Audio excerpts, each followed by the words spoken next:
අද ප්‍රෝග්‍රෑම් එක කරන්නේ අපි සීගිරියේ ඉඳන්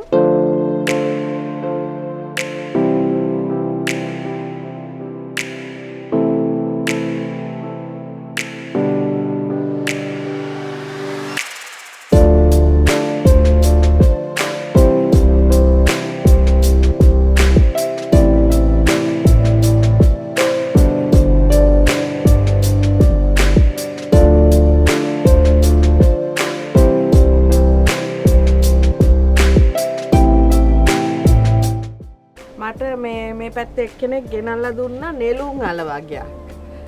මේ ළඟ වැවෙන් කඩලා. මම හිතුවා ඉතින් ඒකෙන් මොන හරි හදන්න ගන්නන්නම් කියලා ඕගලන්ට. නෙළුම් අල ගොඩක් අය ප්‍රෙපරේෂන් එක කියන්නේ හදා ගන්න විදි දන්නේ නැහැ. ඉස්සෙල්ලම නෙළුම් අල තෝරගද්දී මේ දෙපැත්තම සීල් වෙලා තියෙන නෙළුම් අල ගන්න. ඒ කියන්නේ මෙතනින් මෙහෙම කැපිලා තියෙන නරක නැහැ. නමුත් එහෙම කැපිලා තිබ්බොත් වෙන්නේ ඇතුළට මඩ ගිහිල්ලා තියෙනවා. එහෙම වුණොත් හොඳට හොද ගන්න ඕන මොන හරි කූරක් හරි පොඩි කෙන්දක් හරි දාලා විරලා හොද ගන්න ඕන. නැත්තම් මේ දෙපැත්තම මේ විදිහට සීල් වෙලා තිබ්බොත් එහෙම ප්‍රශ්නයක් වෙන්නේ නැහැ. නෙළුම් අල අමුවෙන් කන්නත් පුළුවන්. තම්බලා උයාගෙන ඕන විදිහකට කන්න පුළුවන්. එක විදි තියෙනවා හදන්න. හැබැයි නෙළුම් අලවල චුට්ටි කහටක් තියෙනවා. ඒ නිසා මේක මේ කහට පිපෙනවා කපපු ගමන් මේ පොත්ත ලිහපු ගමන්. ඒ නිසා මේ හැම වෙලාවෙම එක්ක ලුණු වතුර හරි දෙහිලෙල්ලක් දාපු වතුර ටිකක් කෝප් එක ලෑස්ති කරගෙන තියාගන්න. වැඩේ පටන් ගන්න ඉස්සෙල්ලා. මං හිතුවා ඔයගලන්ට මං කියලා දෙන්නම් කියලා නෙළුම් අල කන්න ආස විදිය සම්බෝල හදලා.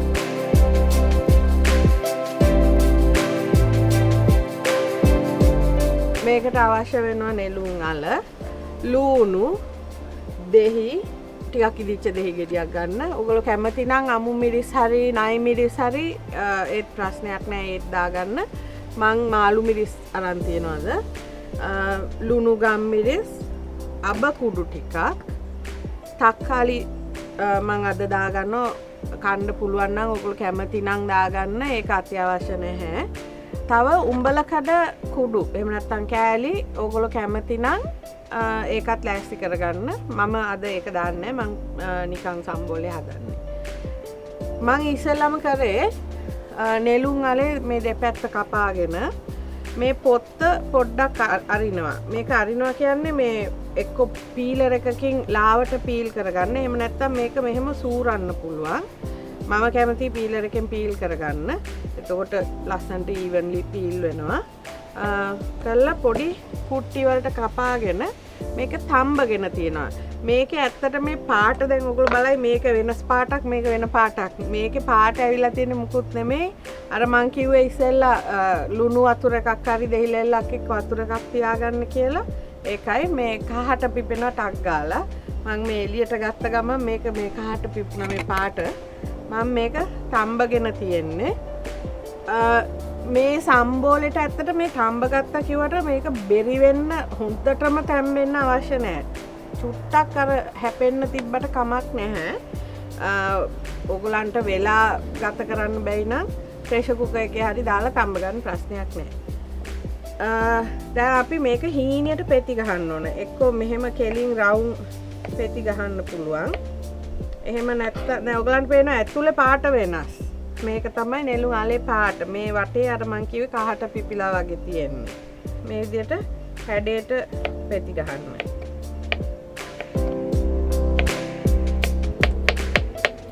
පුළුවන් තරම් හීනියට පෙති ගහ ගන්න. එතකොට හොඳයි. ඔයගොල්ලෝ අර ගොරෝසුවට හැපෙනවට වැඩිය මේ ඇවිල්ලා මගේ නෙළුම් අල ටික මම කපාගෙන තියෙනවා. මම ලුණු ගෙඩියක් ගන්නවා. මේකත් පුළුවන් තරම් හීනියට කපා ගන්න. මේ ඕන්ට වැඩිය ලොකු ලුණු කෑලි හැපෙනකොට මට නම් ආස නැහැ. ඒ නිසා මම හීනියට කපනවා. මම මේ නෙළුම් අල 3ක් විතර අරන් තියෙනවා. ඒකට ලුණු ලොකු නම් එක ගෙඩියක් වුණත් ඇති. පොඩි නම් ලුණු ගෙඩි එකමාරක් දෙකක් වගේ ප්‍රමාණයක් ගන්න. මාළු මිරිස් කරලක්කුත් ගන්න. මම වැඩිය දාන්නේ නැහැ. එක කරලක් ඇති. ඔයගොල්ලෝ සැරට කැමති නම් වැඩිපුර දාගන්න. මම ඕනට වැඩිය සැරට ආස නැති නිසා මම මේකේ ඇතුලේ නාරටියක් ගලව ගන්නවා. ඇත්තට මේ මිරිස් වල සැර තියෙන්නේ ඇටවලයි මේ මැද්දේ නාරටියේ. ඉතින් ගොඩක් සැර අස් කරගන්න ඕන නම් මේ ටික අයින් කරා නම් අඩු වෙනවා. එතන මම මේක හීනියට කපා ගන්නවා. ඕනට වැඩිය ලොකුවට හැපෙනකොට හරි නැහැ. මේකේ හීනි රවුම් තියෙනකොට පොඩි ලස්සනක්කුත් තියෙනවා. එකත් ලුණු භාජනයටම මම දා ගන්නවා. තක්කාලි ගෙඩියක් ගන්න. තක්කාලි ගෙඩියත් ඒ වගේම හීනියට පෙති ගහ ගන්න.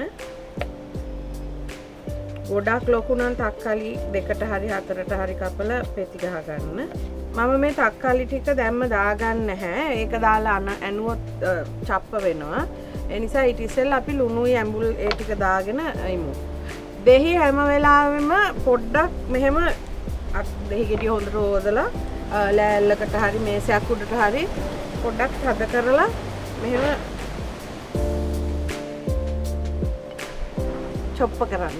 එතකොට මේ දෙහි වල හොඳට ජූස් එක එනවා එළියට. ඇට අයින් කරලා මේකටම දෙහි ටික මිරික ගන්න. මේකට ලුණු ටිකක් ඒ හැඳි භාගයක් විතර ඉස්සෙල්ලා දාගන්න. මදි නම් අපි පස්සේ දාගමු. ගම් මිරිස් තේ හැඳි භාගයක්. අබ කුඩු ඔයගලන්ට අබ කුඩු නැත්නම් අබ පේස්ට් උනත් ගන්න පුළුවන්. මම අද අබ කුඩු අරන් තිනවා. අබ කුඩු තේ හැඳි භාගයක්. මම කිව්ව කැමති නම් කෑලි මිරිස් හරි මිරිස් කුඩු හරි ටිකක් දාගන්න. මට එච්චර සැරට අවශ්‍ය නැහැ. ඒ නිසා මම මේ ටික මෙහෙම කියන. මේක දැන් අනා ගන්න. මම අතින් අනා ගන්නවා. හැන්දෙන් අනනවට වැඩිය මේ ඔක්කොම ෆ්ලේවර්ස් හොඳට ඇනෙනවා. ලුණු ඇඹුල් බලන්න. මේකට අපි අර කපාගත්ත නෙළුම් අල ටික දාගමු.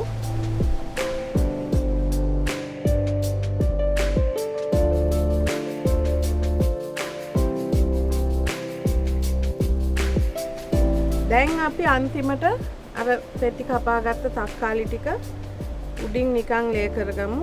ඔයගලන්ට කැමති නම් ඒක මික්ස් කරගන්න. මේ ඕනට වැඩිය තලන්න කරන්න යන්න එපා. ලාවට මෙහෙම උඩින් නිකන් කලවම් කරලා වගේ තක්කාලි ටික තැලෙන්නේ නැති වෙන්න ඒකත් එකතු කරගන්න. මේ තමයි අපි හදාගත්ත නෙළුම් අල සම්බෝලේ. මං ආය අනිත් දවසේ කියලා දෙන්නම් ඔයගලන්ට නෙළුම් අල වලින් චුට්ටක් වෙනස් කරි එකක් හදාගන්න විදිහ.